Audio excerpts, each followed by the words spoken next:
Juste avant que la vidéo commence, je prends un petit moment pour vous demander de vous abonner. Vraiment, ça peut m'aider à faire grimper la chaîne. Donc je compte sur vous. Bonne vidéo. Salut à tous. J'espère que ça va pour vous.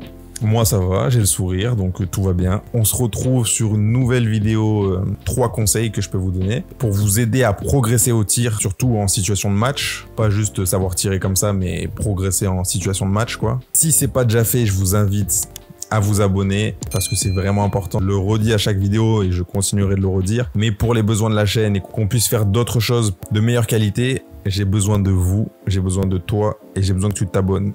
Donc je compte sur toi. Et je te remercie. Et sans plus tarder, rentrons dans le vif du sujet. Donc, les 3 conseils que je peux te donner pour progresser au shoot, au basket. Le premier conseil, ce serait d'avoir une routine de shoot avant chaque séance de basket, avant tes entraînements ou avant tes séances d'entraînement personnel ou avant tes matchs, que tu aies une routine de shoot. Là, tu peux faire tout simple, hein. Ce serait déjà de commencer, je vais essayer de t'imager ça, avec des vidéos, tout près du cercle, avec ta main forte pour shooter, ta main faible, tu la laisses de côté. Tu prends juste ta main forte qui va te servir pour le shoot et tu essaies de travailler ta gestuelle.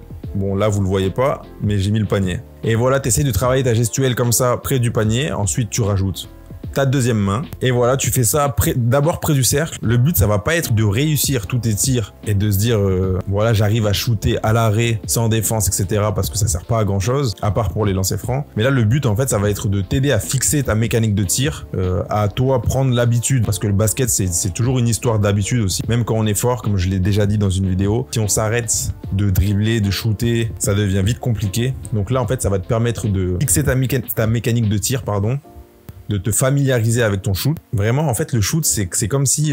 c'est comme l'écriture. Pour chaque individu, il y a une écriture différente. Vous voyez, quand vous écrivez, vous avez votre écriture à vous. Et ben le shoot, c'est pareil. Vous aurez beau vouloir copier tel ou tel shooter, vous shooterez par exemple jamais comme Stephen Curry. Vous aurez votre shoot à vous, inspiré peut-être du sien, mais ça sera quand même votre shoot à vous. Prenez vraiment le temps de travailler cette mécanique de tir parce que c'est la vôtre et elle va vous suivre pour tous vos moments basket, que ce soit les entraînements, les parties playground ou les matchs. Il faut vraiment que vous soyez familiarisé avec votre shoot. Donc je compte sur toi pour travailler ça. Donc voilà, le premier conseil serait d'avoir une routine sur ta mécanique de tir et de faire ça avant chaque session de basket.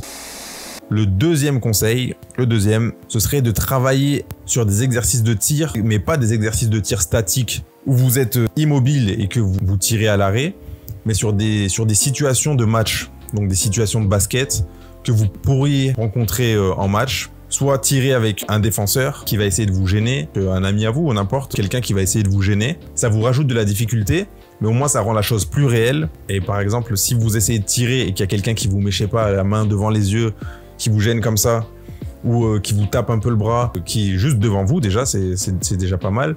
Lorsque ça va vous arriver en match, vous aurez déjà rencontré cette situation. L'adaptation sera plus facile ou moins difficile, mais vous pouvez faire ça. Vous pouvez tout simple poser votre sac à dos ou votre t-shirt au sol et faire comme si c'était un coéquipier à vous qui vous posait un écran, un bloc. Vous prenez l'écran et vous prenez un tir après le dribble, par exemple. Tirez sur des situations de pick and roll. Pour les joueurs qui seraient aptes à prendre des pick and roll en match, ça peut être pas mal comme entraînement. Ou vous êtes vraiment un shooter pur et que vous tirez en catch and shoot, vous pouvez lancer la balle, vous la lancez avec un effet, la balle va revenir sur vous et dès que vous attrapez la balle en catch and shoot, vous tirez. En fait, vous pouvez avoir beaucoup de situations de tir. Je vous déconseille de tirer vraiment statiquement en faisant que des séances de 10 tirs par exemple, parce qu'en match, vous avez toujours un défenseur. Donc, il vaut mieux travailler sur des situations de match plutôt que de faire du tir statique. Voilà, ça serait mon deuxième conseil.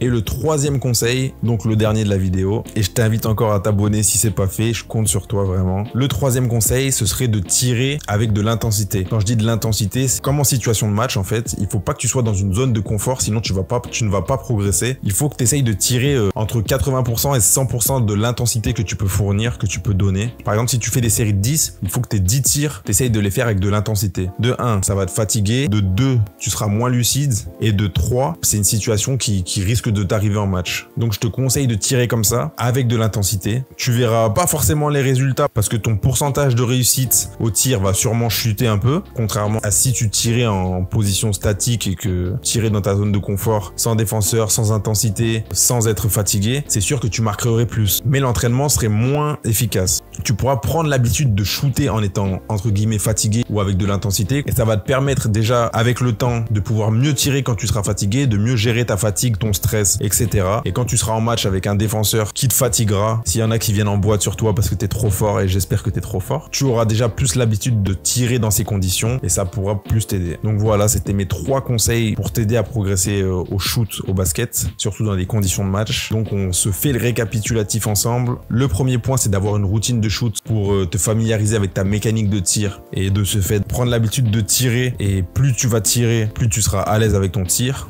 Le deuxième point, c'est de reproduire des situations de match, donc de pas tirer juste en ayant la balle et en tirant et en te disant ça va, j'ai un bon shoot. Non, essaye de reproduire des situations de match. Ça peut être du pick and roll, ça peut être du catch and shoot, attraper tirer, ça peut être tir après dribble, ça peut être des step back, ça peut être tout ce que tu veux, mais des situations que tu vas pouvoir retrouver en match. Et le troisième point, ça va être de tirer avec de l'intensité, qui vient se cumuler au deuxième conseil avec des situations de match. Tu peux rajouter un défenseur ou quoi. De tirer avec de l'intensité, ça va te rendre l'expérience plus crédible et l'entraînement sera plus efficace. Voilà, c'était mes 3 conseils pour t'aider à progresser au shoot, au basket. J'espère que ça t'a plu. Dis-moi en commentaire si tu as aimé cette vidéo, si tu aimes ce type de format. J'ai plus de retours par exemple par message et tout ça en me disant que ça peut vous aider. Personnellement, je prends beaucoup de plaisir à le faire, que je vais continuer à le faire sur pas mal de sujets. Compte sur toi pour soutenir la chaîne en t'abonnant. Éventuellement aussi en partageant à d'autres basketteurs, parce que plus on est de fous, plus on rit, plus on progresse, plus on s'amuse. Et voilà. Donc je te dis à la prochaine. Salut!